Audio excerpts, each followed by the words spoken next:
मुंबई की उमस भरी गर्मी में आर्यन और भावेश के लिए वह पुराना अपार्टमेंट किसी जन्नत से कम नहीं था। शहर के बीचों बीच इतना कम किराया अविश्वसनीय था।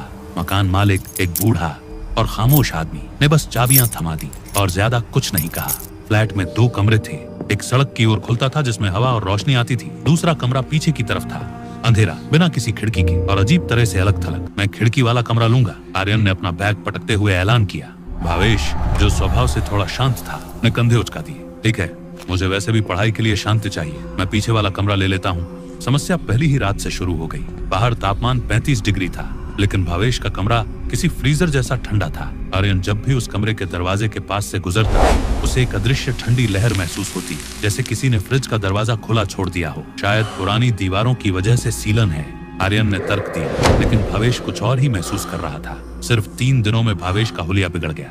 उसकी आंखों के नीचे गहरे काले घेरे पड़ गए और वह हमेशा डरा सहमा रहने लगा। चौथी रात आर्यन की नींद एक धीमी फुसफुसाहट से खुली। आवाज भावेश के कमरे से आ रही थी। आर्यन दबे पांव दरवाजे तक गया और कान लगाकर सुना। मैं नहीं जा सकता, अभी नहीं, कृपया, भावेश गिड़गिड़ा रहा था। फिर एक सन्नाटा छाया और उसके बाद भावेश की ही आवाज आई, लेकिन इस बार वह किसी सवाल का जवाब दे रहा था। जी, मैं समझ गया। आर्यन ने तेजी से दरवाजा खोला। भावेश, किससे बात कर रहा है? भावेश बिस्तर पर बैठा था, पसीने में तरबतर, लेकिन रजाई में लिपटा हुआ। उसने आर्यन को सूनी आंखों से देखा। वह कहता है कि मुझे यहाँ से जाना हो। वह कहता है कि यह उसका कमरा है। कौन? आर्यन चिल्लाया। यहाँ कोई नहीं है, वह कोने में खड़ा रहता है। भावेश ने अंधेरे कोने की ओर इशारा किया। वह मुझे देखता रहता है। आर्यन को गुस्सा आ गया। ये सब तेरा वहम है। आज रात मैं यहाँ सोऊंगा, तू मेरे कमरे में जा, देखूं तो सही कौन है यहाँ। काफी बहस के बाद भावेश आर्यन के कमरे में चला गया। आर्यन ने उस कमरे का दरवाजा बंद किया और लाइट बुझा दी। कमरा सचमुच बहुत ठंडा था। ठंड हड्डियों में चुभ रही थी। आर्यन एक ने खुद को समझाया कि ये सब बकवास है और आंखें बंद कर ली। तभी उसे लगा कि कमरे के कोने से कोई भारी चीज खिसकी है। सांसों की एक भारी आवाज उसके ठीक कान के पास आई। तुमने सुना नहीं?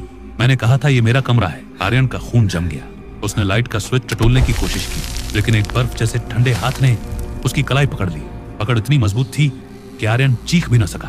किसी तरह अपनी पूरी ताकत लगाकर आर्यन ने खुद को झटके से छुड़ाया और दरवाजे की तरफ भागा। वह गलियारे में गिरते पड़ते भागा और भावेश को उठाया। भागो अभी!